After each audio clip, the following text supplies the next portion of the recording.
Good morning student. आज मैं आपको सांख्य योग के बारे में बताऊंगी।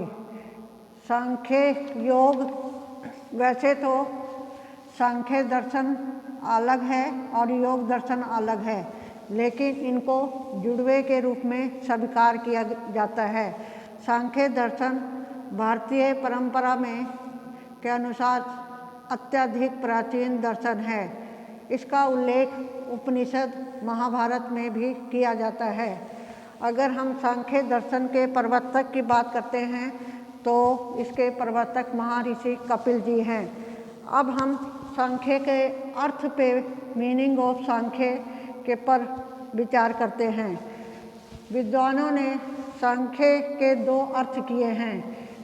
पहला तो सांख्य शब्द का संबंध तत्वों की गणना से है और दूसरा अर्थ तत्व ज्ञान से है। लेकिन अगर हम बात करते हैं,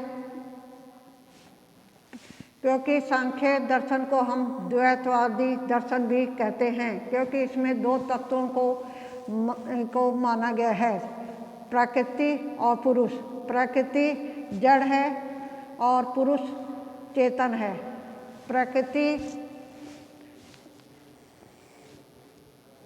प्रकृति को हम शरीर कह सकते हैं और पुरुष को आत्मा।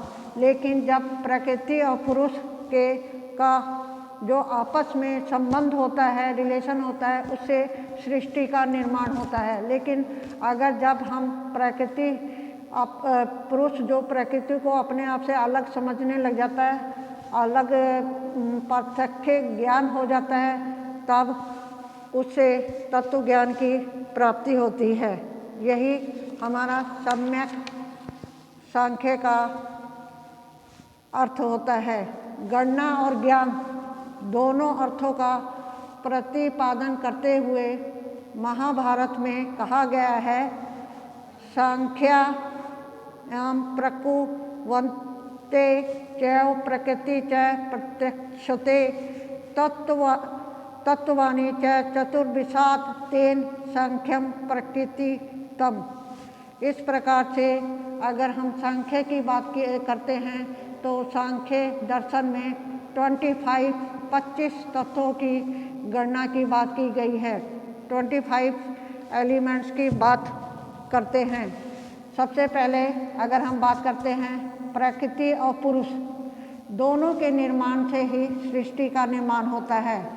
अगर हम 25 एलिमेंट्स की बात करते हैं तो पुरुष और प्रकृति, फिर उसके बाद महत मतलब बुद्धि आता है, फिर अहंकार आता है।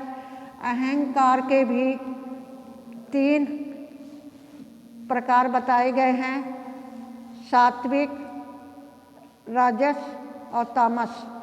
फिर उसके आधार पे भी हम 5 ज्ञानेंद्रियां, 5 कर्मेंद्रियां को बताते हैं। 5 ज्ञानेंद्रियां कौन कौन सी हैं? सबसे पहले है चक्षु, मतलब आँख, जिससे हम चीज़ों को देखते हैं। फिर है श्रोत, मतलब कान, जिसके द्वारा हम सुनते हैं। फिर थर्ड है घ्राण, यानी नासिका, जिससे कि हम स्मेल वगैरह सूंघते हैं। फिर है रसना, जीभ, जिससे कि हम किसी भी चीज़ का स्वाद लेते हैं। फिर फिफ्थ है त्वचा, मतलब हमारा शरीर। उसी प्रकार से 5 कर्मेंद्रियां भी हैं, जो कि सबसे पहले है वाक, वचन ग्रहण करना, जिससे हम वचन ग्रहण करते हैं। फिर है पाद, गमन, जिससे गमन करते हैं। 3 है पायु, मल निसारण, जिससे मल को निष्कासित करते हैं। फिर मुंह, हाथ, पैर, उपस्क, गुदा, इस प्रकार से 5 माने गए हैं। अगर हम 5 तन्मात्राओं की बात करते हैं तो जैसे कि शब्द है, स्पर्श है, रूप है, रस है, गंध है, इन सब चीज़ों का हमें इसके लिए हमें ज्ञान इंद्रियों की ज़रूरत पड़ती है, जिसके आधार पे हम शब्द मतलब सुनने की बात है, शब्द हमें कान के जो हम बोलते हैं उसे सुनाई देता है। स्पर्श मतलब त्वचा के द्वारा स्पर्श करते हैं। रूप हम चक्षु आँख के द्वारा देखते हैं। रस हम जीभ के द्वारा, रसना के द्वारा हम कोई भी चीज़ खट्टी है, मीठी है, कड़वी है, इस प्रकार का लेते हैं। और गंध हम नासिका के द्वारा संभव है। इसी प्रकार से पंच महाभूत की बात की गई है। आकाश, वायु, तेज, जल, पृथ्वी, ये 5 महाभूत हैं। अगर हम बात करते हैं मोक्ष या कैवल्य की, तो मोक्ष के सर्वाधिक महत्व के कारण ही भारतीय दर्शन में भारतीय दर्शन को मोक्ष शास्त्र भी कहा जाता है।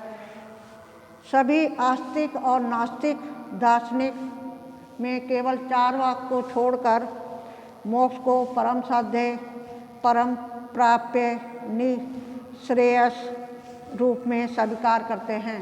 सबसे पहले तो मैं आपको आस्तिक और नास्तिक दर्शन के बारे में थोड़ा सा बताना चाहूँगी। आस्तिक दर्शन वैध दर्शन है जो वेदों की प्रामाणिकता को स्वीकार करते हैं। नास्तिक दर्शन वह दर्शन है जो वेदों की प्रामाणिकता को मानते नहीं हैं, उनका खंडन करते हैं। इसी आधार पर भारतीय दर्शन में आस्तिक और नास्तिक दर्शन का वर्गीकरण किया गया है। अगर हम संसार की बात करते हैं तो संसार में मोक्ष जो है वो जब हम बंधन से छूट जाते हैं, परे हो जाते हैं, तभी हमें मोक्ष की प्राप्ति होती है। हम अपने संसार में बार बार जन्म मरण के चक्र में फंसे रहते हैं और इस प्रकार से बार बार हम संसार में जन्म लेते हैं और बार बार ही हम बंधन में पड़ते हैं। जब इस प्रकार के चक्र से हमारी निवृत्ति हो जाती है या हमें मोक्ष की प्राप्ति होती है तो हम इससे हमेशा हमेशा के लिए ये भव चक्र से छूट जाते हैं। उसी प्रकार से जैसे हमारे संसार में हम देखते हैं सब जगह सभी जगह दुख ही दुख व्याप्त है। हम महात्मा बुद्ध की अगर थ्योरी की बात करते हैं तो उन्होंने भी कहा संसार में हम जिधर भी नज़र दौड़ाते हैं हर जगह दुख ही दुख है। उन्होंने कहा सर्वम दुखम, संसार में सब जगह दुख ही दुख है। अगर हम दुख की बात करते हैं तो दुख की निवृत्ति भी अनिवार्य हो जाता है। तो उसको महात्मा बुद्ध ने अष्टांग मार्ग की बात की है। अष्टांग मार्ग के द्वारा हम दुखों से हमेशा के लिए छुटकारा पा सकते हैं। अगर हम प्रकृति की बात करते हैं, यहाँ पे सांख्य की बात करते हैं, तो यहाँ पे जो प्रकृति है, जो सांख्य है, त्रिगुणमयी है प्रकृति को। और अगर हम सांख्य की बात कर रहे हैं तो 3 प्रकार के दुख सांख्य में बताए गए हैं। सबसे पहले है आध्यात्मिक दुख। अगर हम आध्यात्मिक दुख की बात करते हैं तो उसमें क्या आता है, सबसे पहले आध्यात्मिक दुख हमारा मानसिक भी हो सकता है, शारीरिक भी हो सकता है। मानसिक जैसे हमें राग, द्वेष, वेदना, संताप इस प्रकार से हो सकता है। शारीरिक जैसे हमें किसी प्रकार से चोट लगी या वैसे ही मतलब किसी प्रकार का हमारे शरीर में किसी प्रकार से घाव वगैरह उत्पन्न हो जाता है तो ये शारीरिक दुख है। लेकिन अगर हम सेकंड नंबर पे हम बात करते हैं अधिभौतिक दुख, ये दुख हमारा बाह्य कारणों से होता है, जैसे कि सांप के द्वारा काटे जाना या बिच्छू के द्वारा डंक मारना और जैसे युद्ध होना। इस प्रकार के जो दुख हैं वो अधिभौतिक दुख कहे जाते हैं।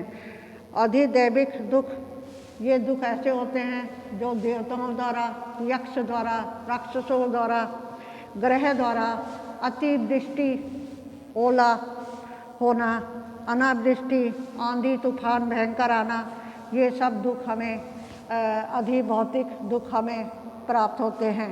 इस प्रकार से जब हम इस 3 प्रकार के दुखों को हमेशा हमेशा के लिए छुटकारा पा जाते हैं। तो वो छुटकारा हमें कैसे मिलेगा? वो हमें मोक्ष के द्वारा प्राप्त होगा, कैवल्य के द्वारा प्राप्त होगा। इसी प्रकार से प्रकृति पुरुष जब आपस में पुरुष को जब ये ज्ञान हो जाता है, आभास हो जाता है कि मैं आत्मा हूँ, प्रकृति जड़ है, चेतन है, जब वो पुरुष अपने आप को प्रकृति से अलग कर देता है, छुटकारा पा लेता है, बिल्कुल हट जाता है, उसको इसका ज्ञान हो जाता है, तब उसे मोक्ष की प्राप्ति होती है। धन्यवाद।